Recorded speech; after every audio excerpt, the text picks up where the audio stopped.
नमस्कार दोस्तों, बीते कुछ हफ्तों से आप magazines, newspaper, online website, YouTube चैनलों पर महाराष्ट्र के राजनीतिक संकट के बारे में सुन रहे होंगे। आपने देखा होगा कैसे शिवसेना दो गुटों में बंट गई है।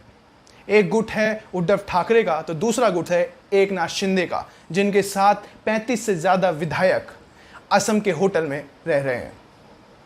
एकनाथ शिंदे का कहना है कि जो उद्धव ठाकरे की सरकार है, जो एमवीए अलायंस है, वो अपनी कोर आइडियोलॉजी उसको भूल चुकी है। शिवसेना जिसके फाउंडर थे बाला साहब ठाकरे जी, उनकी जो सोच है उसको शिवसेना ने पूरी तरह दरकिनार कर दिया है और शिवसेना अब पुरानी वाली शिवसेना नहीं है।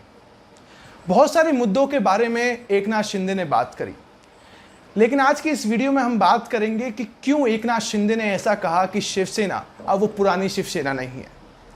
हम सब जानते हैं कि बाला साहब ठाकरे ने शिवसेना की फॉर्मेशन की। आप सब ने यदि शिवसेना के बारे में नहीं सुना या बाला साहब ठाकरे के बारे में नहीं सुना तो हम आपको रिकमेंड करते हैं कि नेटफ्लिक्स पे एक बहुत ही अच्छी मूवी है ठाकरे, उसे आप देख सकते हैं। शिवसेना जब स्टार्टिंग में बनी थी तो उसकी अलग अलग आइडियोलॉजी थी, लेकिन जैसे जैसे वो इंडियन पॉलिटिक्स में उतरती गई तो उसकी आइडियोलॉजी कोर हिंदुत्व की हो गई और वो बीजेपी का साथ देने लग गई और उसी का मेंशन किया एकनाथ शिंदे ने। हम बहुत सारे एग्जाम्पल देख सकते हैं। सबसे पहले बात करते हैं अप्रैल 2020 की पालघर लिंचिंग केस की, जहां पर दो साधुओं को पीट पीट कर मार डाला।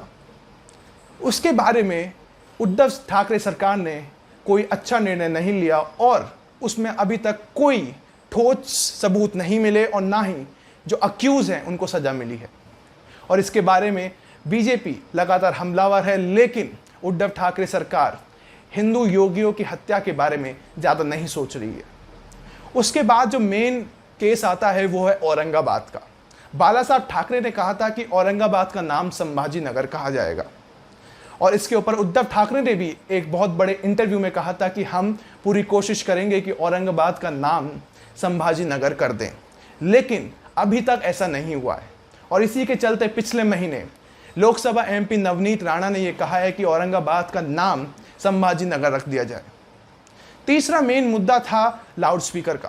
पिछले महीने आपने राज ठाकरे के बहुत सारे इंटरव्यू सुने होंगे जिनमें उन्होंने अजान के बारे में कहा।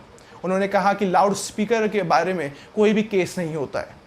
लाउडस्पीकर के ऊपर जब सुप्रीम कोर्ट ने अपने डायरेक्शन दे रखे हैं, अपने जजमेंट दे रखी है, तो उनके ऊपर महाराष्ट्र की उद्धव ठाकरे सरकार कुछ कदम क्यों नहीं उठा रही। तो इन टॉप 3 चीज़ों को देखते हुए एकनाथ शिंदे ने कहा कि शिवसेना जो है वो अपने हिंदुत्व से दूर जाती जा रही है और वो कांग्रेस और एनसीपी, नेशनलिस्ट कांग्रेस पार्टी, इन दोनों के साथ अलायंस करके एक नई शिवसेना बन रही है, जिसके वजह से हिंदुत्व की जो आइडियोलॉजी है वो पीछे छूट रही है।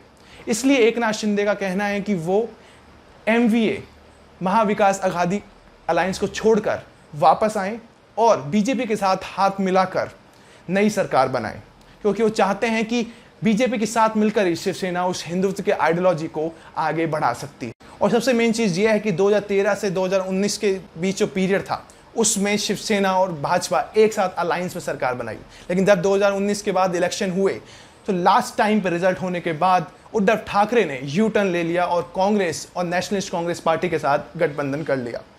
एनसीपी जिसके जो हेड है शरद पवार, वो अपने आप को एक एथिस्ट बोलते हैं जो किसी भगवान में विश्वास नहीं करते।